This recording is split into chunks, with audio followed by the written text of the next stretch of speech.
नमस्कार विद्यार्थी मित्रांनो, मी मीरा भोपाळे स्वागत करते तुमचं जय हिंद पाठशाला या युट्यूब चॅनल मध्ये। आज आपण अर्थशास्त्रातील आर्थिक नियोजन व पंचवार्षिक योजना याचा अभ्यास करणार आहोत। मी प्रयत्न करेल की हा व्हिडिओ पाहिल्याच्या नंतर तुम्हाला प्रश्न सोडवण्यास मदत होईल। त्याचबरोबर की तुम्हाला हा व्हिडिओ पाहिल्याच्या नंतर कुठलंही पुस्तक वाचण्याची गरज पडणार नाही। चला तर मग सुरुवात करूया आजच्या व्हिडिओला। तत्पूर्वी एक गोष्ट मी सांगू इच्छिते ती म्हणजे जर तुम्हाला व्हिडिओ आवडला तर लाईक करा, चॅनलला सबस्क्राईब करा आणि जास्तीत जास्त गरजू, मेहनती आणि जिद्दी विद्यार्थ्यांपर्यंत हा व्हिडिओ पोहोचवा। चला तर मग सुरुवात करूया अभ्यासाच्या सुंदर प्रवासाला। जेव्हा आपलं आर्थिक नियोजन आणि पंचवार्षिक योजना पाहत असतो आपण, तेव्हा काय होतं तर आपल्याला त्या आर्थिक नियोजनाचा इतिहास माहित असणं गरजेचं असतं। मग स्वातंत्र्यपूर्व काळात आर्थिक नियोजनामध्ये काय प्रयत्न झाले तर स्वातंत्र्यपूर्व काळामध्ये आर्थिक नियोजनामध्ये 1934 ला दोन योजना आल्या, ज्यांचं नाव होतं विश्वेश्वरय्या योजना आणि FICCI ही योजना। त्यानंतर 1938 मध्ये काँग्रेसचं हरिपुरा अधिवेशन भरलं आणि त्यामध्ये काँग्रेसने आर्थिक नियोजन करण्यासाठी काँग्रेस योजना दाखल केली। त्यानंतर 1944 ला परत दोन योजना तयार करण्यात आल्या। पहिली म्हणजे मुंबई योजना, जी 8 उद्योगपतींनी निर्माण केली होती, आणि दुसरी म्हणजे गांधी योजना, जी की नारायण अग्रवाल यांनी तयार केलेली होती। त्यानंतर 1945 ला जनता योजना आली आणि ही जनता योजना मानवेंद्र रॉय यांनी तयार केलेली होती। त्यानंतर 1950 ला सर्वोदय योजना आली। ही योजना जयप्रकाश नारायण यांनी तयार केलेली होती। मग हा तर झाला आपला आर्थिक नियोजनाचा स्वातंत्र्यपूर्व काळातील इतिहास म्हणता येईल किंवा प्रयत्न म्हणता येईल, दोन्ही म्हणता येते, प्रयत्न आणि इतिहास। त्यानंतर मग आर्थिक नियोजन सुरू झालं, पण आपल्याला आर्थिक नियोजनाचे किंवा आर्थिक अर्थव्यवस्थेचे किती प्रकार पडतात हे माहित असणं गरजेचं आहे। ज्यामध्ये आपल्याला 3 प्रकार पडतात सांगता येतं, जे की समाजवादी, मिश्र आणि भांडवलशाही। भांडवलशाही अर्थव्यवस्थेला दुसरे नाव काय तर बाजार अर्थव्यवस्था किंवा मुक्त अर्थव्यवस्था असे दुसरे नाव आहे। ज्यावेळेस आपला देश स्वतंत्र झाला त्यावेळेस आपल्या देशाने आर्थिक नियोजनासाठी मिश्र अर्थव्यवस्था स्वीकारली, ज्यामध्ये खाजगी क्षेत्राला तेवढेच वेटेज असेल आणि सरकारी क्षेत्राला तेवढंच वेटेज असेल।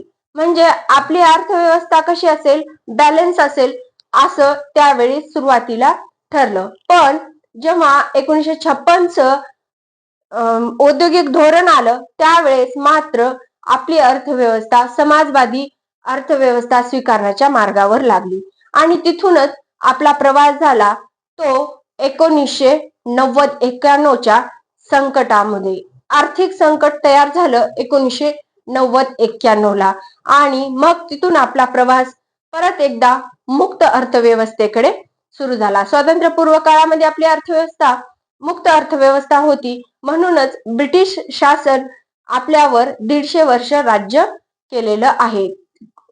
ते व्यापारी म्हणून आले आणि राज्यकर्ते बनलेले होते। आणि आता आपली अर्थव्यवस्था कुठल्या मार्गावर लागलेली आहे तर ही गोष्ट खूप महत्त्वाची आहे। आपली अर्थव्यवस्था ही मुक्त अर्थव्यवस्थेच्या मार्गावर लागलेली आहे, कारण आपण 2014 ला आपले पंतप्रधान नरेंद्र मोदी जी यांनी नीती आयोगाची घोषणा केली लाल किल्ल्यावरून। आणि नीती आयोग काय करतो तर सगळं काही राज्यांना धोरण आखण्यास मदत करत असतो। म्हणजे नीती आयोग फक्त थिंक टँक म्हणून कार्य करतो। आता केंद्राकडून आपलं जेव्हा आर्थिक नियोजन सुरू झालं तेव्हा केंद्राने जे धोरण आखलं त्यानुसार राज्यांना कार्य करावं लागत होतं। पण आता आपली मुक्त अर्थव्यवस्थेकडे चाललेली वाट ही नीती आयोगामुळे आपल्याला आणखी स्पष्टपणे दिसायला लागते। मग नीती आयोगाची तर आपण नंतर अभ्यास करूया। पहिले आपल्या नियोजन आयोगाचा सुरुवात कशी झाली हे तर आपण पाहिलं। आता नियोजन आयोग स्थापन कधी झाला तर नियोजन आयोगाची स्थापना ही 15 मार्च 1950 ला झाली आणि नियोजन आयोगाचे पदसिद्ध अध्यक्ष हे पंतप्रधान असतात. मग पहिले अध्यक्ष कोण होते? तर पहिले अध्यक्ष होते पंडित जवाहरलाल नेहरू आणि उपाध्यक्ष होते गुलझारी लाल नंद. आता ही सर्व जे काही मी बोलले ती माहिती येथे लिहिलेली आहे. पण हे नियोजन आयोग नियोजन आखणार, पण त्याचं परीक्षण करणार यासाठी कोणीतरी पाहिजे ना. आता आपण शाळेमध्ये जाऊन अभ्यास करतो, त्याच्या परीक्षणासाठी आपल्याला कोण असतात? शिक्षक असतात. त्याचप्रमाणे नियोजन आयोग नियोजन करेल, पण त्यात काही चुका झाल्या तर ते सांगण्यासाठी कुठला तरी आयोग लागेल. म्हणून आपण राष्ट्रीय विकास परिषद म्हणजेच NDC ची स्थापना ही ऑगस्ट 1952 मध्ये केली. याचे सुद्धा अध्यक्ष पदसिद्ध अध्यक्ष पंतप्रधानच असतात. पण या म्हणजे राष्ट्रीय विकास परिषदेचे सदस्य मात्र राज्याचे मुख्यमंत्री, केंद्रशासित प्रदेशाचे जे काही नायब राज्यपाल असतात ते, त्याचबरोबर कॅबिनेट मंत्री हे सर्व NDC मध्ये म्हणजेच राष्ट्रीय विकास परिषदेमध्ये असतात.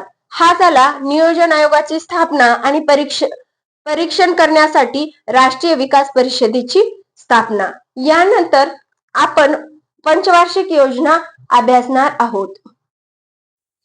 आता आपण नियोजन आयोगाची स्थापना, त्याचबरोबर राष्ट्रीय विकास परिषदेची स्थापना या गोष्टीचा अभ्यास केलेला आहे. आता आपण पंचवार्षिक योजनेचा अभ्यास करूया, तेही या 6 मुद्द्यांच्या आधारे. त्यानंतर आपण पंचवार्षिक योजना सविस्तर पाहूया. 6 मुद्दे कुठले? तर योजनेचा प्रतिमान कालावधी, मुख्य उद्देश, अपेक्षित वृद्धी दर आणि साध्य वृद्धी दर आणि योजना कुठली होती, हे सर्व 6 मुद्दे आपण घेऊया. चला तर मग सुरुवात करूया योजनेला. तर पहिली पंचवार्षिक योजना, तिचं प्रतिमान होतं हेराल्ड डोमर आणि ही योजना 1951 ते 1956 या काळामध्ये राबवली. मग हिचा मुख्य भर कशावर होता किंवा मुख्य उद्देश काय होता? तर त्यावेळेस आपल्याकडं ब्रिटिशांना शोषण केलेलं असल्यामुळं आणि 3 कतिया पद्धत असल्यामुळं लोकांकडं अन्न कमी होतं. म्हणून आपण काय केलं? पहिल्यांदा कृषीवर भर दिला. त्यानंतर अपेक्षित वृद्धी दर हा कमी ठेवला, 2.1% ठेवला, पण आपल्याला 3.6% एवढा अपेक्षित वृद्धी दरापेक्षा जास्त साध्य वृद्धी दर भेटला. त्यानंतर दुसरी पंचवार्षिक योजना महालनोबिस प्रतिमान, ते योजना 1956 ते 1961 या काळामध्ये राबवली. या योजनेत उद्योगावर भर दिला, अवजड उद्योग विकासाचा कार्यक्रम चालू केला आणि अपेक्षित वृद्धी दर ठेवला 4.5% आणि आपल्याला साध्य झाला 4.2%. मग आपण तिसरी योजना आणली, तिच्यामध्ये सुद्धा आपण महालनोबिस प्रतिमान वापरलं 1961 ते 1966 या काळामध्ये. आता आपण कृषी आणि उद्योग या दोन्हींचाही विकास करायचं ठरवलं, म्हणजे कृषी आणि उद्योगावर भर दिला. अपेक्षित वृद्धी दर ठरला 5.6 आणि आपल्याला प्राप्त झाला 2.8. का झाला? तर त्या काळामध्ये भीषण दुष्काळ पडला, त्याचबरोबर भारत चीन युद्ध झालं, भारत पाकिस्तान युद्ध झालं. यामुळं काय झालं? जो काही विकासाला खर्च केला होता तो सर्व खर्च कशावर झाला? तर युद्धावर झाला. त्यामुळं ही योजना सर्वात जास्त अपयशी ठरली. म्हणजे आपल्याला असं सांगता येईल की तिसरी योजना ही सर्व 12 योजनेमध्ये सर्वात अपयशी योजना ठरली. आता अपयशी योजना ठरली, आपल्या आर्थिक स्थिती खालावली. म्हणजेच काय? आर्थिक स्थितीमुळं आपलं आर्थिक स्थितीचं कंबरडं मोडलं. मग आपण काय केला? एक योजनेचा सुट्टी कालावधी ठेवला. 1966 ते 1969 या काळामध्ये आपण सुट्टी घेतली आणि या काळामध्ये आपण कृषी क्षेत्रामध्ये अन्नधान्य संपन्न करण्यासाठी आपण हरित क्रांती केली. त्यानंतर चौथी योजना आली, ॲलन आणि अशोक रुद्र हे त्या योजनेचं प्रतिमान होतं. ती योजना 1969 ते 1974 मध्ये राबवली. या योजनेचा भर होता स्थैर्यासह आर्थिक वाढ, या योजनेचा अपेक्षित वृद्धी दर होता 5.7%, आपल्याला साध्य झाला 3.2%. त्यानंतर 5वी योजना आली. या योजनेचं प्रतिमान सुद्धा आपण आलनमान आणि अशोक रुद्र हेच वापरलं. या योजनेचा कालावधी हा 1974 ते 1978 राहिला. ही दारिद्र्य निर्मूलनासाठी योजना होती. या योजनेचा अपेक्षित वृद्धी दर 4.4% होता आणि साध्य वृद्धी दर 4.8% एवढा राहिला. मग त्यानंतर जनता सरकार आलं, काँग्रेसचं सरकार जाऊन त्यांनी प्रोफेसर लकडवाला यांच्या अध्यक्षतेखाली साखळी योजना किंवा सरकती योजना किंवा त्याच योजनेला रोलिंग प्लॅन म्हणतात, ती 2 वर्षासाठी वापरली 1978 ते 80. आणि त्यानंतर आपण 6वी योजना आखली. 6व्या योजनेचं सुद्धा प्रतिमान हे ॲलनमान आणि अशोक रुद्रच होतं आणि तिचा कालावधी 1980 ते 85 होते. या काळामध्ये मुख्य भर दिला दारिद्र्य निर्मूलन आणि रोजगार निर्मिती.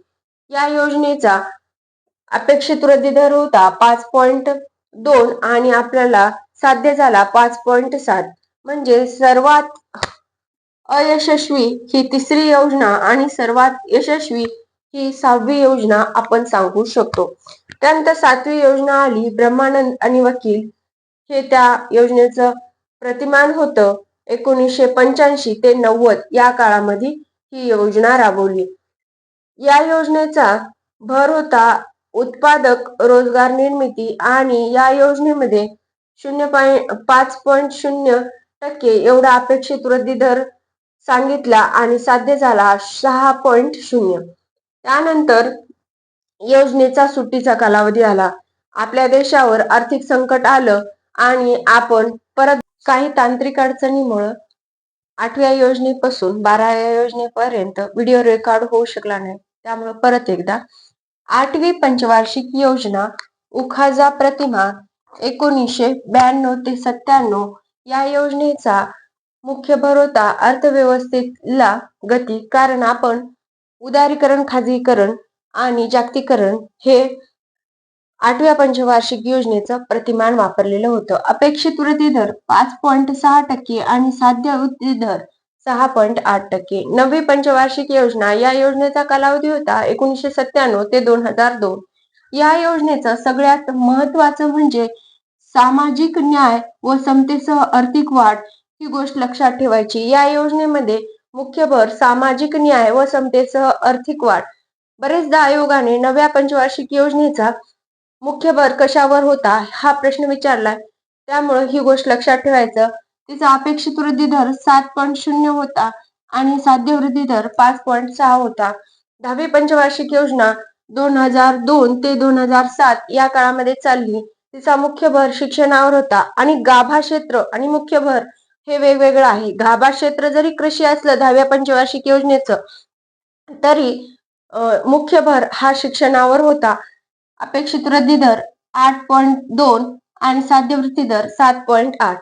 त्यानंतर 11वी पंचवार्षिक योजना हिचं पुरा प्रतिमान हे होतं आणि ही योजना 2007 ते 2012 या काळामध्ये राबवली गेली आणि या योजनेचं प्रतिमान जलद आणि सर्वसमावेशक विकास हे होतं. जलद व सर्वसमावेशक विकास हे 11व्या पंचवार्षिक योजनेचं मुख्य भर किंवा उद्दिष्ट होतं. तर या योजनेमध्ये 8.1% अपेक्षित वृद्धी दर होता आणि 7.9% एवढा आपल्याला अपेक्षित वृद्धी दर साध्य झालेला वृद्धी दर होता. त्यानंतर 12वी पंचवार्षिक योजना हिच्यामध्ये सुद्धा पुरा प्रतिमान वापरून 2012 ते 2017 या काळामध्ये 12वी पंचवार्षिक योजना राबवली, जिचं मुख्य भर किंवा उद्दिष्ट होतं जलद, शाश्वत, सर्वसमावेशक वृद्धी. आता 11व्या पंचवार्षिक योजनेत जलद आणि सर्वसमावेशक विकास होता, पण 12व्या पंचवार्षिक योजनेत शाश्वत म्हणजे सस्टेनेबल हा शब्द आहे. त्यामुळं ज्या वेळेस सस्टेनेबल असा शब्द दिसेल, इंग्रजीमध्ये वाचलं तर पटकन लक्षात येते, त्यावेळेस ती 12वी पंचवार्षिक योजना असणार, एवढं लक्षात ठेवायचं. तिचा अपेक्षित वृद्धी दर हा 8.0 एवढा ठेवलेला होता आणि साध्य वृद्धी दर हे काही 12वीच्या पुस्तकामध्ये नाही. ही सर्व जे अपेक्षित वृद्धी दर आणि साध्यवृद्धी दर आहे, हे सर्व मी 12वीच्या पुस्तकाच्या आधारे आकडेवारी घेतलेली आहे. त्यामुळं ज्यावेळेस परीक्षेत प्रश्न येईल त्यावेळेस याच आकड्यांवर ते भर देतील. आता तुम्ही म्हणाल की पंचवार्षिक योजनेचा एवढा कालावधी, त्याचा मुख्य भर, त्याचबरोबर अपेक्षित वृद्धी दर, हे कसं लक्षात ठेवायचं? तर सगळ्यात सोपं म्हणजे सगळ्यात जास्त ज्या योजनेत भर दिलाय त्या योजना जास्तीत जास्त रिपीट होतात त्या योजना प्रश्नात सोबत राहायचं. त्याच्यातून तुमचा अभ्यास पण होईल आणि तुम्हाला जास्तीत काळ लक्षात ठेवण्यास मदत होईल. आणि दुसरं म्हणजे योजनेचा कालावधी कसा लक्षात ठेवायचा? तर योजनेचा कालावधी लक्षात ठेवण्याची एक सोपी ट्रिक आहे, ती म्हणजे योजनेचा सुट्टीचा कालावधी लक्षात ठेवायचा, ज्याच्यामुळं तुम्हाला योजनेचा कालावधी लक्षात ठेवण्यास मदत होईल. पहिल्यांदा सुट्टी कधी आली? तर 1 एप्रिल 1966 ते 1969 या काळामध्ये. दुसऱ्यांदा सुट्टी आली 1978 ते 1980 मध्ये, जी की सरकती योजनेची सुट्टी आपण म्हणू शकतो. त्यानंतर तिसरी सुट्टी आली 1990 ते 92 या काळामध्ये.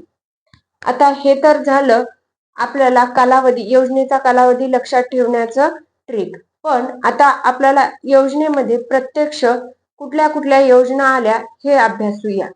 त्यामध्ये पहिली योजना होती तिचा आपण अपेक्षित वृद्धी दर, त्याचबरोबर कार्यकाळ, ह्या सर्व गोष्टीचा अभ्यास केला. आता प्रत्येक योजनेमध्ये मी ही गोष्ट सांगत नाही की तुम्हाला त्याचा अपेक्षित वृद्धी दर वगैरेचा आपण अभ्यास केलाय. तर आता आपण डायरेक्ट त्या योजनेतील प्रकल्प पाहणार आहोत. आता इथून पुढे प्रत्येक योजनेमध्ये डायरेक्ट आपण त्या योजनेमध्ये कुठले प्रकल्प तयार झालेत याचाच अभ्यास करणार आहोत. तर पहिली पंचवार्षिक योजना तयार झाली, ज्यामध्ये दामोदर खोरे विकास प्रकल्प आपण तयार केला. त्याचबरोबर आपण या योजनेमध्ये कृषीवर भर दिला होता. त्यामुळं जास्तीत जास्त आपले हे प्रकल्प जलसिंचन प्रकल्प आहेत, ज्यामध्ये दामोदर विकास खोरे प्रकल्प, भाकरा नांगल प्रकल्प, दामोदर विकास प्रकल्प हा पश्चिम बंगाल मध्ये, आणि आता पश्चिम बंगालचा तो दामोदर प्रकल्पाचा म्हणजे जो काही भाग आहे तो झारखंड मध्ये आहे. त्यानंतर भाकरा नांगल प्रकल्प हिमाचल प्रदेश आणि पंजाब मध्ये तयार केला. त्यानंतर कोसी प्रकल्प बिहार मध्ये सुरू केला. आता भाकरा नांगल प्रकल्प हा सतलज नदीवर तयार केलेला प्रकल्प आहे. त्याचबरोबर महानदीवर हिराकुंड प्रकल्प तयार केला. यानंतर आपण काही कारखाने सुद्धा तयार केले, ज्यामध्ये सिंद्री खत कारखाना तयार केला, त्याचबरोबर चिदंबरम रेल्वे इंजिनचा कारखाना तयार केला आणि पेरांबूर रेल्वे डब्याचा कारखाना सुद्धा आपण पहिल्याच पंचवार्षिक योजनेत तयार केला. यानंतर दुसरी पंचवार्षिक योजना. आता दुसऱ्या पंचवार्षिक योजनेमध्ये 3 पोलाद प्रकल्प आपण तयार केले, जे की भिलाई हा छत्तीसगड मधील रशियाच्या मदतीने पहिला पोलाद प्रकल्प तयार केला. त्यानंतर रूरकेला पश्चिम जर्मनीच्या मदतीने ओरिसामध्ये दुसरा प्रकल्प तयार केला पोलाद. त्यानंतर दुर्गापूर हा इंग्लंडच्या मदतीने पश्चिम बंगालमध्ये तिसरा प्रकल्प पोलाद प्रकल्प तयार केला.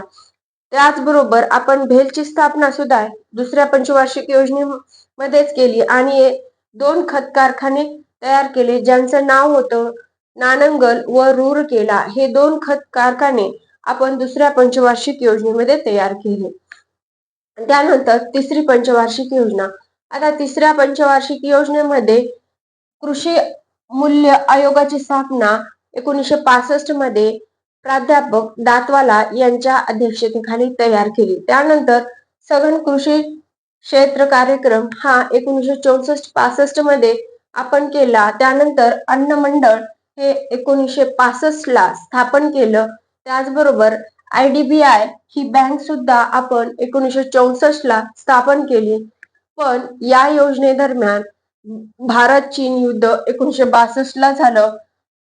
1965 ला भारत पाक युद्ध झालं आणि 65-66 ला भीषण दुष्काळ पडला. आता 66 ला ही योजना संपली आणि योजनेचा कालावधी, सुट्टीचा कालावधी आपण सुरू केला. का सुरू केला? कारण हे जे भारत पाक युद्ध होतं आणि भीषण दुष्काळ, भारत चीन युद्ध होतं, यामुळे आपल्या देशाची जी काही अर्थव्यवस्था होती ती दिवाळखोरीला निघाली आणि आपण IMF कडे म्हणजे बाहेरच्या देशाकडे कर्ज मागण्यासाठी गेलो.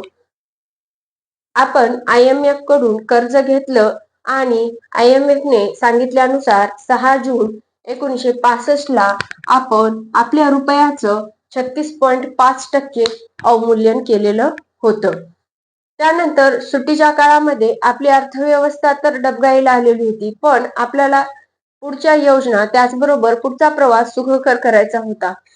आता या काळामध्ये आपल्यावर भरपूर संकट आले होते, पण पुढचा प्रवास सुखकर करण्यासाठी आपण हरित क्रांती सुरू केली.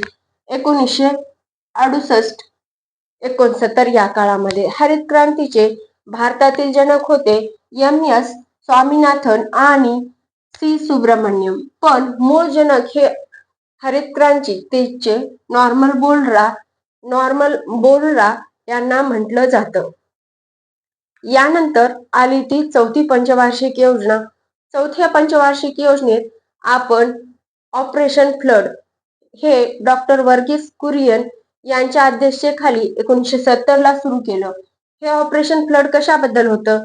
तर आपल्याला दुग्ध व्यवसायामध्ये मदत करण्यासाठी ऑपरेशन फ्लड तयार केलेलं होतं. त्याचबरोबर या योजनेमध्ये एक लोहपोलाद उद्योग सुद्धा सुरू केला रशियाच्या मदतीने. त्याचं नाव होतं बोकारो पोलाद प्रकल्प 1972 ला. त्यानंतर सेलची स्थापना केली 1973 ला. त्याचबरोबर फेरा कायदा सुद्धा 1973 ला आला.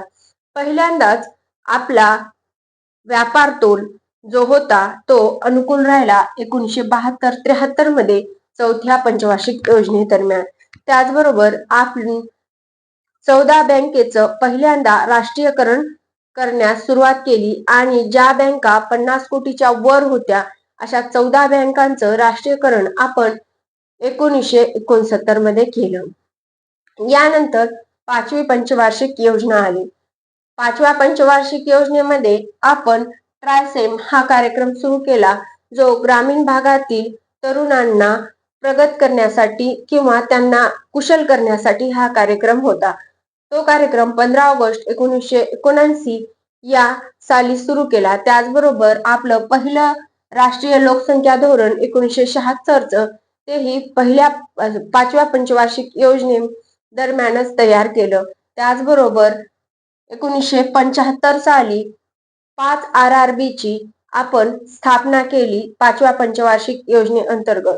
आता जी काही पोखरण चाचणी होती, जिचा सांकेतिक शब्द होता आणि बुद्ध हसला, हा ती योजना म्हणजे जो अणूची चाचणी होती ती सुद्धा पाचव्या पंचवार्षिक योजनेचाच भाग होता आणि ती यशस्वी झाली. त्याचबरोबर ही चाचणी 18 मे 1974 मध्ये घेतलेली होती. यानंतर आली 6वी पंचवार्षिक योजना. या योजनेत सुद्धा 2 पोलाद प्रकल्प तयार केले, जे की विशाखापट्टणम आणि सेलम हे 2 होते. त्याचबरोबर नाबार्डची स्थापना सुद्धा 6व्या पंचवार्षिक योजनेमध्येच केली.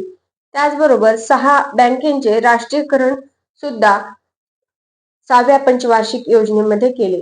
ही गोष्ट आपल्याला लक्षात ठेवायला सोपी जाईल. 6 बँकेचं राष्ट्रीयकरण 6वी पंचवार्षिक योजना आणि त्यांच्या 200 कोटीच्या वर ज्या बँकांच्या ठेवी होत्या त्या बँकांचं राष्ट्रीयकरण केलं. नरेगा ही 2 ऑक्टोबर 1980 ला सुरू केली 6व्या पंचवार्षिक योजनेदरम्यान. आता ह्या झाल्या 6 पंचवार्षिक योजना. यामध्ये आपल्याला लोहपोलाद उद्योग कुठं कुठं दिसले? दुसरी पंचवार्षिक योजना, त्यानंतर चौथी पंचवार्षिक योजना आणि 6वी पंचवार्षिक योजना. ही गोष्ट ट्रिकनं लक्षात ठेवायची. बे कबे बेदोनी 4 बेत्रिक 6. त्याचबरोबर आपण चौथ्या आणि 6व्या पंचवार्षिक योजनेमध्ये बँकांचं राष्ट्रीयकरण केलं. ही सुद्धा चौथ्या आणि पंचवार्षिक योजना आणि 6वी पंचवार्षिक योजना. परत 2चाच पाडा, हेही लक्षात ठेवायचं. त्याचबरोबर ही सगळ्यात मोठी गोष्ट म्हणजे पोखरणची अणुचाचणी ही आपण 5व्या पंचवार्षिक योजनेदरम्यान घेतलेली होती. यानंतर आता 7वी पंचवार्षिक योजना. आता 7व्या पंचवार्षिक योजनेमध्ये व्यूहरचनेमध्ये जास्त महत्व कशाला दिलं तर कृषी विकासाधिष्ठित वृद्धीला 7व्या पंचवार्षिक योजनेमध्ये भर दिला. त्याचबरोबर कपाट योजना ही 7व्या पंचवार्षिक योजनेदरम्यानच तयार केलेली योजना आहे. त्याचबरोबर 7व्या पंचवार्षिक योजनेमध्ये अन्न, काम आणि उत्पादकता यावर भर दिलेला होता. 7व्या पंचवार्षिक योजनेमध्ये आपल्या देशामध्ये संकट आलं होतं, आर्थिक संकट आलं होतं आणि आपली अर्थव्यवस्था ही बंदिस्त अर्थव्यवस्था झाली होती आणि सर्व काही सामाजिक सारखंच होतं. म्हणजे सगळे उद्योग हे सामाजिक अर्थव्यवस्थेचेच होते, म्हणजे सरकारचेच होते. त्यामुळं आपल्या देशामध्ये बंदिस्ता निर्माण झाली आणि आपल्या देशात आर्थिक संकट आलं. आता या आर्थिक संकट येण्याचे काही बाहेरच्या देशाचे परिणाम सुद्धा आपल्या देशावर झालेले होते. जसं की जे आपल्याला 400% तेलाच्या किमती वाढल्या होत्या, ते कशाने वाढल्या होत्या तर इराकने कुवेतवर घुसखोरी केली होती आणि यामुळं अमेरिकेने काय केलं होतं, इराक बरोबर आखाती युद्ध केलं होतं. त्यामुळं तेलाचं संकट आपल्या देशावर आलेलं होतं. त्याचबरोबर जे राजीव गांधी होते यांना एका बॉम्बस्फोटामध्ये उडवलं होतं. त्यामुळं आपल्या देशामध्ये राजकीय अस्थिरता सुद्धा होती. त्याचबरोबर या सर्वाचा परिणाम म्हणून आपल्या अर्थव्यवस्था दिवाळखोरीला निघाली आणि आपल्याला परत एकदा रुपयाचं 3 वेळा अवमूल्यन करावं लागलं. त्यानंतर आता 8वी पंचवार्षिक योजना. 8व्या पंचवार्षिक योजनेचा उद्दिष्ट होता रोजगार निर्मिती, त्याचबरोबर आरोग्य सुविधा निर्मिती, त्याचबरोबर लोकसंख्या घट. हे 3 उद्दिष्ट हे मुख्य उद्दिष्ट होते जे 8व्या पंचवार्षिक योजनेदरम्यान होते. त्याचबरोबर महत्वाचा विषय म्हणजे आर्थिक सुधारणा करायची होती, कारण आता आपण उदारीकरण म्हणजेच उखाजा हे प्रतिमान स्वीकारलं होतं. त्यामुळं आपल्याला आर्थिक सुधारणा तर करायच्याच होत्या, त्याचबरोबर मानवी विकास सुद्धा आपला 8व्या पंचवार्षिक योजनेमध्ये साध्य करायचा होता. 8व्या पंचवार्षिक योजनेमध्ये सगळ्यात जास्त खर्च हा ऊर्जेवर झाला, त्यानंतर सामाजिक सेवेवर झाला, त्याचबरोबर कृषी व सिंचनावर झाला आणि वाहतूक विकासावर 3ऱ्या नंबरला झाला आणि 4थ्या नंबरला उद्योगावर झालेला होता. किती ऊर्जा क्षेत्रावर 27% खर्च झाला होता. त्यानंतर सेवा म्हणजे सामाजिक सेवा क्षेत्रावर 22%, कृषी आणि वाहतूक हे दोन्हीही 21% खर्च झालेला होता. त्याचबरोबर उद्योगावर मात्र 10% खर्च झालेला होता 8व्या पंचवार्षिक योजनेमध्ये. आता सगळ्यात आवडत्या आयोगाच्या पंचवार्षिक योजना 9वी, 10वी, 11वी आणि 12वी या सगळ्यात आवडत्या पंचवार्षिक योजना आहेत आयोगाच्या, कारण यावर आयोग वारंवार प्रश्न विचारत असतो. तर ह्या योजना एकदम लक्षपूर्वक पहा. 9वी पंचवार्षिक योजना. या योजनेअंतर्गत पोखरण चाचणी केली 2री. त्यानंतर फेमा कायदा आणला 1999ला. त्याचबरोबर सेसची घोषणा केली 2000ला. हे तर झालं योजना अंतर्गत किंवा हे काही आपल्या विकासाची लक्षणे झाली. पण याचबरोबर आपण सुवर्ण शहरी रोजगार योजना 1997ला व 98ला सुवर्ण ग्रामीण रोजगार योजना सुवर्ण जयंती ग्रामीण ही योजना 1998ला सुरू केली. पहिली योजना सुवर्ण शहरी रोजगार योजना होती. त्यानंतर ग्रामीण रोजगार योजना सुद्धा सुवर्ण जयंती योजनेअंतर्गत सुरू केली. त्याचबरोबर सगळ्यात महत्वाचं म्हणजे नव्या पंचवार्षिक योजनेमध्ये सर्वांना सुरक्षित पेयजल व सर्वांकष आरोग्य सेवा, त्याचबरोबर सार्वजनिक वितरण व व्यवस्थेतील सुसूत्रता ह्या सर्व गोष्टीवर भर देण्यात आला. त्यातली एक ना एक लाईन खूप महत्वाची आहे, कारण यावर आयोगाने प्रश्न विचारलेले आहेत आणि पुढे सुद्धा आयोग विचारू शकतो. त्याचबरोबर सुवर्ण ग्रामीण रोजगार योजना ही सुवर्ण जयंतीच्या शहरी योजनेच्या नंतर तयार झालेली योजना आहे. सगळ्यात आवडती आयोगाची 10वी पंचवार्षिक योजना. या योजनेवर प्रत्येक परीक्षेत एक तरी प्रश्न असतो, त्यामुळं ही योजना एकदम लक्षपूर्वक करा. तसं तर 9वी 10वी 11वी 12वी ह्या योजना ह्या आयोगाच्या खूप आवडत्या योजना आहेत आणि याच योजनेवर प्रत्येक परीक्षेत प्रश्न दिसतोच म्हणजे दिसतोच. त्यामुळं ह्या सर्व योजना व्यवस्थित लक्षपूर्वक पहा. आता 10वी पंचवार्षिक योजना. 10व्या पंचवार्षिक योजनेमध्ये दारिद्र्याची घट करायची होती, त्याचबरोबर दारिद्र्य पातळीमध्ये कमी आणायची होती आणि वृद्धी दर व रोजगार यामध्ये वाढ करायची होती. त्याचबरोबर प्राथमिक शिक्षणाचे सार्वत्रिकरण करायचे होते. यासाठी राष्ट्रीय सन्मान उन्नती योजना ही योजना एक 10व्या पंचवार्षिक योजनेचाच हिस्सा आहे. या 10व्या पंचवार्षिक योजनेमध्ये कुठल्या केंद्रशासित प्रदेशाचा सर्वात जास्त किंवा कुठल्या सगळ्या राज्यामध्ये कुठल्या राज्याचा सगळ्यात जास्त वृद्धी दर होता, तर 10व्या पंचवार्षिक योजनेदरम्यान दिल्लीचा सगळ्यात जास्त वृद्धी दर होता. त्याचबरोबर 10व्या पंचवार्षिक योजनेमध्ये 3 क्षेत्राला प्राधान्य दिलं, ज्यामध्ये ऊर्जा, सामाजिक सेवा व वाहतूक दळणवळण. ऊर्जेला सर्वात जास्त वाटा ह्या 10व्या पंचवार्षिक योजनेदरम्यान दिलेला होता. यानंतर 11वी पंचवार्षिक योजना. 11व्या पंचवार्षिक योजनेमध्ये 0 ते 3 वर्ष वयोगटातील मुला-मुलींचे कुपोषण 50% खाली आणणं हा एक उद्देश होता. त्याचबरोबर 2009 पर्यंत स्वच्छ पाणी पुरवठा करणं हे एक उद्देश होता. त्याचबरोबर TFR म्हणजेच टोटल फर्टिलिटी रेट हा 2.1 पर्यंत कमी करायचा होता आणि स्त्रियांचे तसेच मुलींमधील रक्ताशय म्हणजेच काय तर अनिमिया याचे प्रमाण 50%च्या खाली आणायचं होतं. त्याचबरोबर ह्या 11व्या पंचवार्षिक योजनेचे जे काही मोजमाप केलेलं होतं किंवा 27 लक्षाचं जे काही मोजमाप केलेलं होतं ते 6 गटात मोजमाप केलेलं होतं. 12वी पंचवार्षिक योजना. या योजनेला NDCच्या 57व्या बैठकीने मान्यता दिली डिसेंबर 2011ला.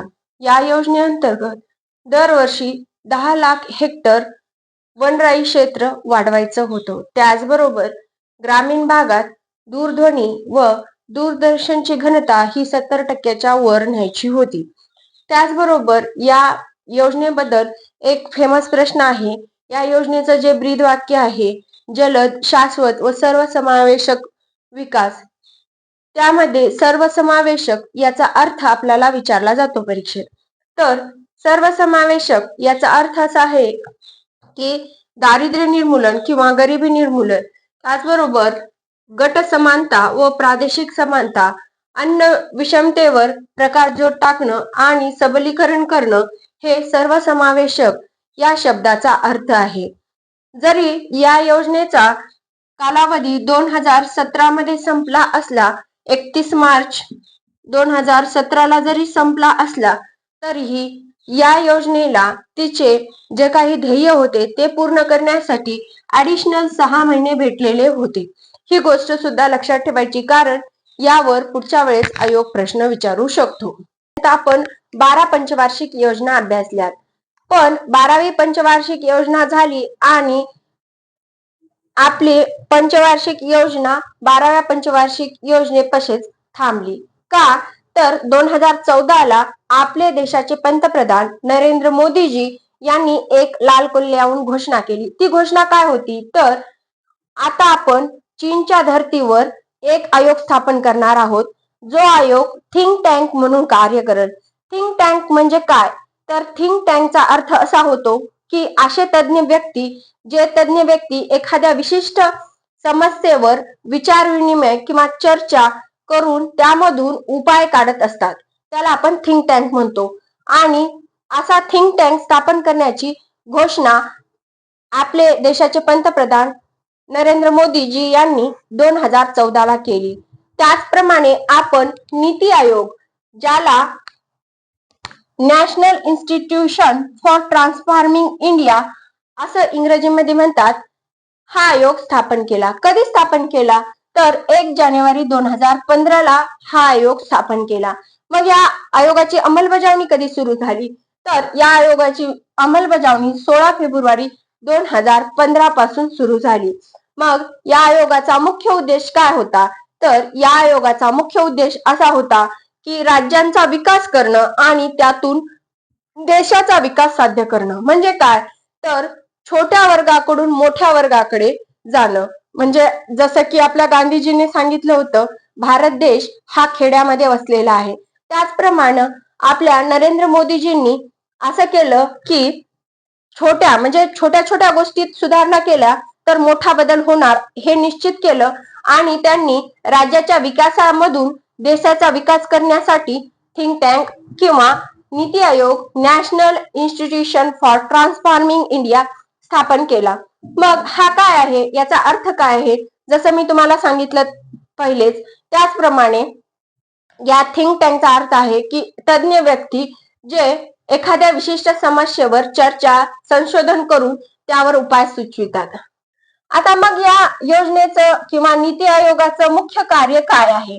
तर नीती आयोगाचं मुख्य कार्य आहे राष्ट्रीय सर्वसमावेशक विकास विषयक पत्रिका. म्हणजे काय? तर आपल्या देशाचा विकास करायचा आहे, पण कसा? सर्वसमावेशक. आता आपल्या यावेळेसचा जो अर्थसंकल्प सादर केलाय त्यामध्ये सुद्धा आपण सर्वसमावेशक विकास म्हणजे युवा शक्तीने प्रेरित हा आपला अर्थसंकल्प आहे आणि त्यामध्ये आपण सर्वसमावेशक विकास करणार आहोत असं सांगितलेलं आहे.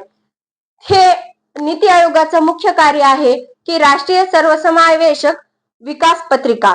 त्याचबरोबर राज्याचा सर्वोत्तम मित्र म्हणून कोणाला ओळखतं? तर नीती आयोग किंवा नॅशनल इन्स्टिट्यूशन फॉर ट्रान्सफॉर्मिंग इंडियाला राज्याचा सर्वोत्तम मित्र म्हणून ओळखलं जातं. नीती आयोग काय करतं? तर विकेंद्रित नियोजन. म्हणजे काय करतं? ते राज्यांना धोरण आखण्यास मदत करतं. मग ते धोरण ते जबरदस्ती लागतं का? नाही. मग हे काय झालं? विकेंद्रीकरणाचं नियोजन झालं.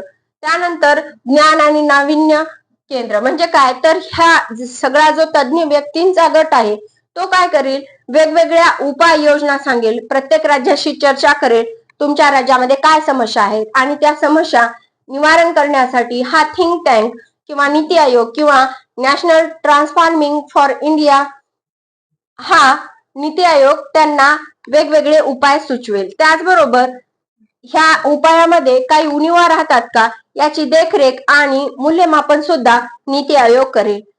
त्याचबरोबर ते अंतर्गत सल्लागार म्हणजे काही जर प्रश्न अंतर्गत निर्माण झाले तर त्यांना पण तो सल्ला देण्यासाठी नीती आयोग रेडी असेल. वादविवाद निवारण करेल किंवा मिटवेल. त्याचबरोबर तंत्रज्ञानाचा अद्ययावतीकरण करून तुम्ही नवीन नवीन योजना आखण्यास धोरण आखा किंवा धोरण आखण्यास मदत करेल. हे सर्व सांगेल नीती आयोग. म्हणजेच काय? तर हे नीती आयोगाचं मुख्य कार्य आपल्याला सांगता येईल. आता तुम्ही मला म्हणाल की तुम्ही नीती आयोगाबद्दल घोषणा सांगितली, स्थापना सांगितली, अंमलबजावणी कधी झाली सांगितली, थिंक टँक काय आहे, भूमिका काय, मुख्य कार्य काय, हे सर्व तर सांगितलं, पण संरचना सांगितली नाही. चला तर मग आपण संरचना पाहूया. आता नीती आयोगाची संरचना काय? तर यामध्ये पूर्ण वेळ सदस्य हे 5 असतात आणि अर्धवेळ सदस्य हे 2 असतात आणि अध्यक्ष ऑब्विसली भारताचे पंतप्रधान असतात, पदसिद्ध अध्यक्ष, आणि उपाध्यक्ष हे पंतप्रधानांकडून नियुक्त केले जातात. त्याचबरोबर पदसिद्ध सदस्य जे असतात ते सुद्धा पंतप्रधानाकडूनच नियुक्त केले जातात. ते मंत्रिमंडळातील जास्तीत जास्त 4 सदस्य असतात. त्याचबरोबर सीईओ या नीती आयोगाचे सीईओ कोण असतात? जर ते म्हणजे भारत सरकारच्या सचिव पदावरील जे मुख्य कार्यकारी अधिकारी असतात ते या म्हणजे नीती आयोगाच्या सीईओ पदी असतात. मग या नीती आयोगाचं मुख्य आधारस्तंभ काय किंवा थिंक टँकचा मुख्य आधारस्तंभ काय? तर यांचे वेगवेगळे आधारस्तंभ आहेत, पण त्यामधले महत्वाचे म्हणजे भारताचा दृष्टी दस्तावेज म्हणजेच काय? तर व्हिजन डॉक्युमेंट ऑफ इंडिया हे काय आहे? तर थिंक टँक आहे. शेतकऱ्याचं उत्पन्न दुप्पट करणं, त्याचबरोबर एखादा जिल्हा जर मागास असेल तर तिथे वेगवेगळ्या योजना किंवा कार्यक्रम राबवून त्या जिल्ह्याचा मागासलेपणा कमी करणं हे थिंक टँकचं मुख्य आधारस्तंभ आपल्याला सांगता येईल. की तुम्ही नीती आयोगाबद्दल घोषणा सांगितली, स्थापना सांगितली, अंमलबजावणी कधी झाली सांगितली, थिंक टँक काय आहे, भूमिका काय, मुख्य कार्य काय, हे सर्व तर सांगितलं, पण संरचना सांगितली नाही. चला तर मग आपण संरचना पाहूया. आता नीती आयोगाची संरचना काय, तर यामध्ये पूर्ण वेळ सदस्य हे 5 असतात आणि अर्धवेळ सदस्य हे 2 असतात. आणि अध्यक्ष ऑब्वियसली भारताचे पंतप्रधान असतात, पदसिद्ध अध्यक्ष, आणि उपाध्यक्ष हे पंतप्रधानांकडून नियुक्त केले जातात. त्याचबरोबर पदसिद्ध सदस्य जे असतात ते सुद्धा पंतप्रधानाकडूनच नियुक्त केले जातात. ते मंत्रिमंडळातील जास्तीत जास्त 4 सदस्य असतात. त्याचबरोबर सीईओ, या नीती आयोगाचे सीईओ कोण असतात, जर ते म्हणजे भारत सरकारच्या सचिव पदावरील जे मुख्य कार्यकारी अधिकारी असतात ते या म्हणजे नीती आयोगाच्या सीईओ पदी असतात. मग या नीती आयोगाचं मुख्य आधारस्तंभ काय किंवा थिंक टँकचा मुख्य आधारस्तंभ काय, तर यांचे वेगवेगळे आधारस्तंभ आहेत, पण त्यामधले महत्वाचे म्हणजे भारताचा दृष्टी दस्तावेज म्हणजेच काय, तर व्हिजन डॉक्युमेंट ऑफ इंडिया हे काय आहे, तर थिंक टँक आहे. शेतकऱ्याचं उत्पन्न दुप्पट करणं, त्याचबरोबर एखादा जिल्हा जर मागास असेल तर तिथे वेगवेगळ्या योजना किंवा कार्यक्रम राबवून त्या जिल्ह्याचा मागासलेपणा कमी करणं, हे थिंक टँकचं मुख्य आधारस्तंभ आपल्याला सांगता येईल.